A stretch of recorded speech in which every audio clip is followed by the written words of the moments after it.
정수가 결혼한다고 했을 때 내 마음은 복잡했다. 기쁘기도 하고 걱정되기도 했다. 의사라지만 아직 레지던트 과정이라 월급이 많지 않은 정수. 그리고 우리 집 형편도 넉넉하지 못했다. 작은 회사에 다니는 며느리. 그쪽 집안도 넉넉하지 못해 아이들끼리 모은 돈으로 결혼 준비비를 반반씩 하기로 했다. 사실 마음 같아서는 더 많이 해주고 싶었다. 남편은 정년 퇴직한 지 얼마 되지 않았고 나도 파트타임으로 일하며 근근히 살고 있었다. 어머니, 제가 많이 부족해서 죄송해요. 첫 만남에서 며느리가 고개를 숙이며 말했을 때 내 가슴이 먹먹했다. 이 착한 아이를 우리 집으로 받아들이는데 우리 집에서 더 많이 해주지 못하는 게 미안했다. 앞으로라도 조금씩 도움이 되어야겠다. 결혼식 날 며느리는 정말 예뻤다. 하얀 드레스를 입고 환하게 웃는 모습이 천사 같았다. 정수도 그런 며느리를 바라보며 행복해 보였다. 이제부터는 정말 가족이구나. 나는 그날 밤 이 새로운 가족을 위해 최선을 다하겠다고 다짐했다. 결혼 후 한 달쯤 지났을 때 나는 처음으로 반찬을 해서 신혼집에 갔다. 김치, 시금치나물, 콩나물 무침, 미역국까지. 새벽 5시부터 일어나서 정성스럽게 준비했다. 어머니, 이렇게까지 하시면 어떡해요? 감사합니다. 며느리가 고맙다며 받아주었다. 정수도 엄마 음식이 최고야라며 좋아했다. 그 모습을 보니 마음이 뿌듯했다. 그 후로도 일주일에 한 번씩은 반찬을 해서 갔다. 젊은 부부가 직장 다니랴 집안일하랴 얼마나 바쁠까. 시어머니가 이 정도는 해줘야지. 용돈도 틈틈이 줬다. 10만 원, 20만 원씩이었지만 내게는 적지 않은 돈이었다. 어머니, 이러시면 안 되는데. 저희가 어떻게 받아요? 괜찮아. 젊은 사람들이 돈 쓸 일이 얼마나 많아. 부담 갖지 말고 받아. 며느리는 항상 고맙다고 했다. 정말 착한 아이구나 싶었다. 그런데 한 달쯤 후 정수에게서 조금 이상한 말을 들었다. 엄마, 반찬 좀 적게 갖다 줘. 우리가 다 못 먹어서. 아, 그래. 내가 너무 많이 했나? 네, 그리고 저희 입맛에 좀 안 맞는 것도 있고요. 순간 가슴이 철렁했다. 30년 넘게 해온 음식이 입맛에 안 맞는다고? 하지만 이해하려고 노력했다. 젊은 사람들은 입맛이 다를 수 있으니까. 그럼 뭘 좋아하는지 물어봐라. 엄마가 맞춰서 해줄게. 하지만 며느리에게 직접 물어보면 아니에요. 다 맛있어요 라고만 했다. 왜 정수에게만 말하고 나에게는 직접 말하지 않을까? 조금 서운했지만 아직 어색해서 그러려니 했다. 시간이 지나면서 뭔가 이상하다는 느낌이 들기 시작했다. 내가 정성스럽게 만든 반찬들이 제대로 먹히지 않는 것 같았다. 어느 날 반찬통을 가져가려고 갔더니 김치통이 그대로 있었다. 거의 손도 대지 않은 채로. 이거 왜 안 먹었어? 아, 어머니. 냄새가 좀 이상해서요. 혹시 상한 것 같아서. 내가 만든 김치가 상했다고? 그럴 리가 없었다. 나는 김치를 30년 넘게 담가왔다. 한 번도 상한 적이 없는데. 그럼 냄새 맡아볼게. 아니에요. 벌써 버렸어요. 변질돼서 냄새가 너무 심해서. 며느리가 황급히 말리며 쓰레기통을 가리켰다. 정말 버렸구나. 내 정성이 고스란히 쓰레기통에. 그날 이후로도 비슷한 일이 계속됐다. 상했다, 변질됐다, 냄새가 이상하다. 항상 같은 핑계였다. 정말 그럴 수도 있다고 생각하려고 했다. 날씨가 더워서 그럴 수도 있고 내가 보관을 잘못했을 수도 있고. 하지만 마음 한구석이 계속 쓸쓸했다. 결정적인 일이 있었다. 정수는 평소 집밥을 좋아해서 항상 도시락을 싸가지고 다녔다. 며느리가 바쁠 텐데 내가 해주면 좋겠다 싶어서. 며느리야, 내일 정수 점심 도시락 이걸로 싸줘. 아, 네. 감사해요. 하지만 다음날 정수에게 물어보니 도시락을 안 싸줬다고 했다. 왜? 엄마가 반찬 다 해줬잖아. 아니에요. 회사 근처에서 사 먹을게요. 더 간편해서. 거짓말이었다. 며느리가 내 반찬을 주지 않은 것이다. 그 순간 정말 서운했다. 하지만 아직도 혹시 내가 예민하게 생각하는 건 아닐까 싶어서 내색하지 않았다. 그러던 중 가장 기쁜 소식이 들려왔다. 며느리가 임신한 것이다. 어머니, 저희 아기 생겼어요. 정수와 며느리가 함께 찾아와 알려줄 때 나는 눈물이 날 정도로 기뻤다. 드디어 우리 가족에게 새 생명이. 정말이야? 아이고, 축하해. 나는 며느리를 꼭 안아주었다. 그 순간 그동안의 서운했던 마음들이 다 사라지는 것 같았다. 이제 우리는 진짜 한 가족이 되는 거구나. 몸조리 정말 잘해. 뭔가 필요한 거 있으면 언제든 말해. 산후조리원도 알아보고 아기용품도 미리 준비하고. 그때부터 나는 정말 부지런해졌다. 인터넷으로 아기용품을 찾아보고 산후조리원을 알아보고 임신 관련 책도 사서 읽어봤다. 미역도 미리 사두고 아기 옷도 하나둘 사기 시작했다. 백화점에 가서 제일 예쁜 아기 옷들을 보며 우리 손주가 입을 거야 생각하니 가슴이 벅찼다. 며느리도 그때는 정말 고마워했다. 어머니가 이렇게 챙겨주시니까 든든해요라며 환하게 웃었다. 우리 사이가 이제야 진짜 가까워진 것 같았다. 아, 그동안의 서운함은 그냥 서로 어색해서였구나. 이제부터는 정말 좋은 고부관계를 만들어가자. 아기가 태어나던 날 나는 새벽부터 병원에서 기다렸다. 분만실 앞을 서성이며 얼마나 기도했는지 모른다. 어머니, 아들이에요. 정수가 환하게 웃으며 나왔을 때 나는 그 자리에서 울어버렸다. 손자다. 우리 시후가 태어났다. 신생아실에서 처음 본 시후는 정말 작고 예뻤다. 빨갛고 구겨진 얼굴이었지만 내 눈에는 세상에서 제일 예쁜 아기였다. 우리 시후야, 할머니 왔어. 시후를 처음 안아봤을 때의 그 감동이란 말로 설명할 수 없었다. 따뜻하고 연약한 생명이 내 품에 있다니. 이 아이를 위해서라면 뭐든 할 수 있겠다는 생각이 들었다. 그 무렵 정수에게도 좋은 일이 생겼다. 드디어 개원을 한 것이다. 처음에는 환자가 많지 않아서 걱정했는데 정수가 워낙 성실하고 실력도 좋다 보니 점점 입소문이 나기 시작했다. 엄마, 병원이 잘 되고 있어요. 이제 좀 여유가 생겼어요. 정말 다행이었다. 경제적으로 안정되니까 며느리도 마음이 편해 보였고 정수도 자신감이 생긴 것 같았다. 그리고 무엇보다 시후가 하루하루 자라는 모습을 보는 게 너무 행복했다. 처음에는 일주일에 2~3번씩 갔다. 기저귀도 갈아주고 목욕도 시켜주고 밤에 울 때 달래주기도 하고. 어머니가 와주시니까 정말 든든해요. 며느리도 고마워했다. 이때가 우리 관계에서 가장 좋았던 시기였다. 하지만 시후가 100일을 넘기면서부터 뭔가 달라지기 시작했다. 내가 시후 보러 가겠다고 연락하면 며느리가 이런저런 이유를 대며 만류하기 시작한 것이다. 어머니, 죄송한데 오늘은 좀. 시후가 감기 기운이 있어서 혹시 전염될까 봐요. 오늘은 예방접종 받으러 가야 해서 하루 종일 병원에 있을 것 같아요. 오늘은 친구들이 시후 보러 와서. 처음에는 정말 그런 일이 있을 수도 있다고 생각했다.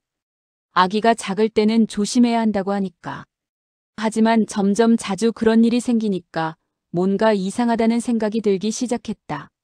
특히 이상한 건 며느리 어머니는 자주 온다는 것이었다. 정수가 무심코 말한 것을 들어보니 장모님은 일주일에 2~3번은 오신다고 했다. 며느리 어머니는 그렇게 자주 와도 되고 나는 왜 안 되지? 마음속으로 이런 생각이 들기 시작했다. 하지만 아직은 내가 예민한 건가 싶어서 내색하지 않았다. 그래도 시후가 보고 싶어서 일주일에 1번은 가려고 했다. 하지만 점점 가기 어려워졌다. 어머니, 요즘 시후가 낮잠 패턴이 바뀌어서. 오늘은 소아과 검진 받으러 가야 해서. 시후가 어젯밤에 열이 나서 오늘은 좀. 매번 다른 이유였지만 결론은 같았다. 오지 말라는 것이었다. 시후가 도를 지나 걸음마를 시작할 무렵 상황은 더욱 심해졌다. 이제는 한 달에 1번 보기도 어려워졌다. 어느 날은 정말 보고 싶어서 미리 연락도 없이 깜짝 방문했다. 시후 얼굴 한 번만 보자 싶어서. 초인종을 눌렀는데 한참을 기다려도 문이 열리지 않았다. 분명히 집에 있을 텐데. 차도 있고 불도 켜져 있었는데. 며느리야, 나야. 잠깐만 시후 얼굴 보고 갈게. 그제야 문이 열렸다. 하지만 며느리의 표정이 영 좋지 않았다. 어머니 미리 연락하고 오시지. 아, 깜짝 선물하려고 그랬어. 시후 장난감 좀 사왔어. 시후 지금 낮잠 자고 있어서요. 깨우면 안 되고. 결국 그날은 시후 얼굴도 제대로 보지 못하고 돌아와야 했다. 집에 오는 길 내내 눈물이 났다. 내가 뭘 잘못했지? 손주 보고 싶어 하는 게 죄인가? 더 속상한 건 며느리가 자기 친구들한테는 자유롭게 시후를 보여준다는 것이었다. 정수에게서 우연히 들었는데 며느리 친구들은 수시로 와서 시후랑 놀고 간다고 했다. 친구들은 괜찮고 시어머니는 안 되는 거야? 마음속에서 분노가 끓어오르기 시작했다. 시후가 유치원에 들어갈 무렵이 되자 나는 정말 몇 달에 한 번 정도밖에 볼 수 없게 됐다. 그것도 정수가 중간에서 조율해서 겨우 보는 정도였다. 어느 날 정말 보고 싶어서 며느리에게 직접 전화했다. 며느리야, 시후 보러 언제 가면 될까? 너무 보고 싶어서. 어머니, 요즘 정말 바빠서요. 유치원 마치고 태권도 가고 피아노 레슨도 받고 시후 스케줄이 너무 빡빡해서. 그럼 주말은 어때? 주말에는 좀 쉬어야죠. 시후도 피곤하고. 매번 같은 대답이었다. 나는 점점 더 서운하고 화가 났다. 시후는 내 삶의 유일한 낙이었는데 그마저도 자유롭게 볼 수 없다니. 결국 정수에게 전화했다. 더 이상 참을 수 없었다. 정수야, 시후 언제 볼 수 있을까? 할머니가 너무 보고 싶어. 엄마, 와이프가 일주일에 며칠은 집에 있는 걸로 아는데 못 오셨어요? 그게 무슨 소리야? 며느리가 매번 안 된다고 하는데. 네. 그래요? 제가 와이프한테 얘기해 볼게요. 정수가 며느리에게 이야기했는지 다음 날 며느리에게서 전화가 왔다. 그런데 그 말투를 들으니 혈압이 확 올라오는 것 같았다. 어머니가 바로 아범한테 말씀하셨네요. 벌써부터 비꼬는 투였다. 제가 바쁜 게 아니라 요즘 유치원 애들이 얼마나 바쁜지 아세요? 시후 스케줄이 일주일로 꽉 차 있다니까요. 월요일에는 태권도, 화요일에는 영어, 수요일에는 피아노, 목요일에는 미술. 주말에는 좀 쉬어야 되는 거 아니에요? 말끝마다 짜증이 묻어났다. 그리고 그 다음에 들린 혼잣말이 결정타였다. 진짜. 옛날 사람들이라 아무것도 모르지. 그 순간 내 머리가 하얘졌다. 옛날 사람이라서 아무것도 모른다고.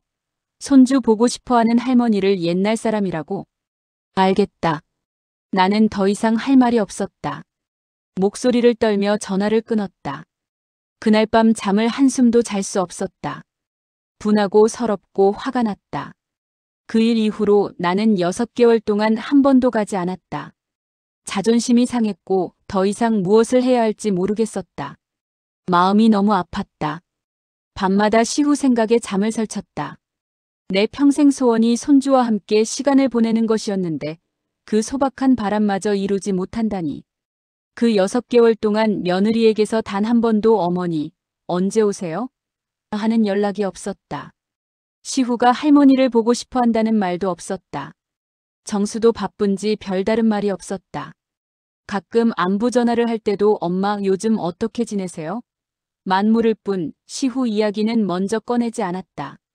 정말 나는 필요 없는 사람인가? 그런 생각이 들었다. 시후에게도 정수에게도 며느리에게도. 시후 생일이 다가왔다. 7살 생일이었다. 이번에는 분명히 오라고 하겠지? 아무리 그래도 생일에는 할머니를 부르겠지? 나는 미리 선물을 준비해놓고 기다렸다. 장난감도 사고 옷도 사고 케이크까지 주문해놓고. 하지만 생일 당일까지도 아무 연락이 없었다. 그날 밤 나는 정말 절망했다. 생일에도 할머니를 부르지 않는다니. 나는 정말 이 집에서 필요 없는 사람이구나. 다음 날 더 이상 참을 수 없어서 정수에게 전화했다. 정수야, 어제 시후 생일이었지? 축하한다. 할머니가 선물 샀는데 택배로 보내줄게. 엄마, 다음 주에 오실 때 가져오시면 되지 왜 택배로 보내세요? 다음 주에 언제 가니? 매일 바쁘다는데. 엄마, 매주 오시는 거 아니셨어요? 그 말을 듣는 순간 뭔가 크게 잘못된 걸 깨달았다. 무슨 매주야? 안 간 지 6개월이나 됐다. 네. 6개월이요? 그럴 리가요. 엄마 매주 오셔서 시후랑 놀다 가시는 줄 알았는데. 아니다. 나 진짜 6개월 동안 한 번도 안 갔어. 며느리가 매번 바쁘다고 해서. 그때 정수가 놀라면서 사실을 털어놓았다. 엄마, 미안해요. 제가 완전히 오해했네요. 장모님이 자주 오셔서 며칠씩 주무시고 가시길래 엄마도 자주 오시는 줄 알았어요. 장모님은 일주일에 서너 번은 오세요. 아침에 와서 저녁 늦게까지 계시고. 그 말을 듣는 순간 모든 게 명확해졌다. 며느리는 자기 어머니만 편하게 해주고 나는 철저히 배제시킨 것이었다. 정수야, 이제 알겠다. 내가 왜 서운했는지. 그 후 며칠 정수는 많은 생각을 한 모양이었다. 그리고 일주일 후에 나를 찾아왔다. 엄마, 저 이혼하기로 했어요. 뭐? 왜? 원래도 성격 차이는 있었지만 참을만 했어요. 시후한테 잘하고 엄마한테도 잘하는 줄 알았으니까요. 저만 참으면 다들 행복하니까 참고 산 거예요. 그런데 엄마한테 이렇게 하는 거 보니까 너무 화가 나요. 엄마가 시후 보는 낙으로 사는데 그것도 못하게 하다니. 그리고 장모님한테 하는 것에 반만 해도 참았을 텐데. 정수의 목소리에 분노가 섞여 있었다. 엄마, 제가 일만 하느라 신경을 못 썼어요. 정말 미안해요. 미안하면서도 고마웠다. 내 아들이 나를 이렇게 생각해주고 있었다니. 정수야, 그래도 이혼은 안 돼. 시후 생각해서라도. 하지만 정수의 마음은 이미 굳어 있었다. 며느리도 그때서야 연락이 왔다. 어머니, 오랜만이에요. 잘 지내셨어요? 연락을 더 일찍 드렸어야 하는데 너무 바쁘게 살았네요. 전업주부가 뭐가 그리 바빴을까. 아범한테 들으셨겠지만 이혼 얘기가 나왔어요. 어머니가 아범 마음 좀 다시 잡아주세요. 그때서야 나한테 애걸복걸하더라. 필요할 때만 찾는 거였다. 말은 해보겠지만 결정은 정수 몫이야. 결국 둘은 몇 개월의 이혼 조정 기간을 거쳐 이혼했다. 그리고 7년이 흘렀다. 그 사이 나는 시후를 거의 보지 못했다. 이혼 과정에서 며느리가 친권을 가져갔기 때문이었다. 하지만 7년 후 인생이 바뀌는 일이 일어났다. 정수가 같은 병원에서 일하는 간호사와 재혼한 것이었다. 새로운 며느리는 정말 달랐다. 어머니, 정말 뵙고 싶었어요. 정수 씨가 어머니 이야기를 자주 해서요. 사근사근하고 따뜻한 사람이었다. 어머니, 자주 놀러 오세요. 어머니 음식 배우고 싶어요. 정수 씨가 어머니 손맛을 너무 그리워해요. 내가 해간 음식도 정말 맛있게 먹어주었다. 어머니, 이거 어떻게 만드세요? 정말 맛있어요. 이제야 진짜 며느리를 만난 기분이었다. 가족이란 이런 것이구나. 그리고 시후도 다시 볼 수 있게 되었다. 비록 한 달에 한두 번이지만 만날 때마다 할머니를 보면 환하게 웃어준다. 할머니, 보고 싶었어요. 그 말 한마디에 그동안의 서러움이 다 녹아내렸다. 새 며느리와 함께 장을 보러 가고 요리도 함께하고. 이제야 내가 꿈꾸는 가족이 생겼다. 비록 시후는 한 달에 한두 번 보지만 새로운 며느리와 시후도 곧잘 지냈다. 그 사이 두 번째 며느리는 임신을 했고 아이도 태어났다. 며느리 어머니는 일찍 돌아가셨기에 내가 산후조리며 모든 걸 다 해줬다. 며느리가 엄마가 살아계셨다면 이런 거겠죠? 하면서 눈물을 흘리며 연신 감사하다고 마음을 표현했다. 그 모습을 보니 나는 더욱 며느리에게 잘하게 되었다. 그 사이 아들 병원은 더 확장을 했고 지역에서 손꼽히는 병원으로 자리 잡았다. 모든 삶이 순조롭게 지나갔다. 둘째 손녀 유리와 보내는 일상도 너무 행복했다. 이렇게 나의 노년은 감사와 행복 속에 잔잔히 흘러가고 있다. 더 많은 이야기가 궁금하시다면 구독과 좋아요 눌러주세요.